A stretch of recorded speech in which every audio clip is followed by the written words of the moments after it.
With that, we will do a highlight video here on this Big 12 matchup game, 141-142, TCU and West Virginia, 3 and 45.5. Pretty much the numbers across the market. Shop around for the best prices as always here.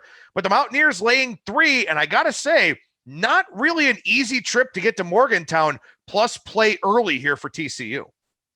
Yeah, so my numbers on this game, West Virginia -4 and a total of 45. I wanted to play the under in this game, but they put it out too low for me.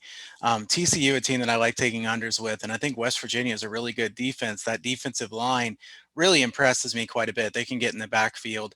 If you look at this, though, TCU has really not been very good this year. They're negative 0.46 yards per play. It's a really bad yards per play margin on the year. West Virginia plus 1.21 yards per play. I will say, if you look at TCU, they played the 18th strength of schedule so far this year, according to Sagarin. West Virginia 74th. So West Virginia has not played a very good schedule so far this year. But the thing about TCU that I don't like at all is they're not explosive at all on offense. 25 plays of 20 yards or more in 6 games.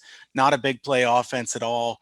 They don't have very many weapons around their quarterback at all. And TCU is not a very good offensive line either. I think West Virginia's defensive front has a pretty big advantage in this game. So, I think this is one where West Virginia would be the side I'd like here. And I think you and I agree on this one.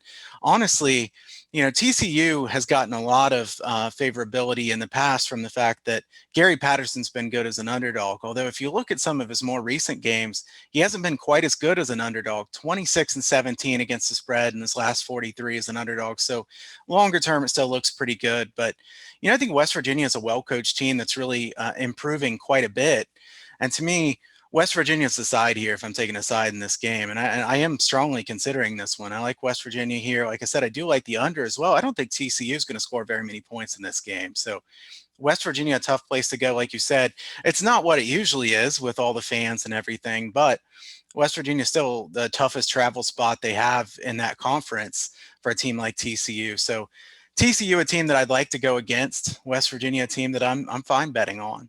Yeah, that's exactly how I feel about this game, too. This is not a power ratings play for me. I've got it West Virginia -3.5. As you said, you've got it West Virginia -4. This is a matchup play to me. This is a situation where, okay, West Virginia's defense hasn't been tested a whole lot. They've played a weaker strength of schedule. That's fine. I do think they regress as the season goes along. I don't think TCU is the kind of offense that damages their current reputation. I think when they step up and play against, a team like Oklahoma or somebody like that, maybe even last week against Texas, they played very well defensively against Sam Ehlinger and a pretty good Texas offense. So there will be spots where West Virginia's defense does falter a little bit. I don't think this is one of them. You mentioned their strength in the trenches on the defensive line. Duggan has been hit a ton for TCU. He's far and away TCU's leading rusher. That's never a good thing when he's not a true dual threat guy. TCU doesn't have weapons. West Virginia's got a very, very good base defense. They're probably not the most athletic defense in this conference, but they don't have to be against TCU. Early kickoff, long trip, long travel, tough place to go up in the Appalachian Mountains. West Virginia for me. This is a consensus opinion from us here on ATS Radio with a look at West Virginia -3. I think the under could very well be in play as well, as you mentioned earlier, but I just think West Virginia stacks up really well. I think Neil Brown has this program going in the right direction, and I can't say the same for Gary Patterson. Yeah, and I don't love fading Gary Patterson usually, but I don't think he has very good talent this year. And West Virginia usually may be at a talent disadvantage against TCU. I don't think that's a fact this year. I like West Virginia here. I think -3 is a very fair price. I think so too. So there you go. A consensus play here from host Adam Burke and professional bettor and handicapper Kyle Hunter of HunterSportsPicks.com on this highlight video on ATS Radio.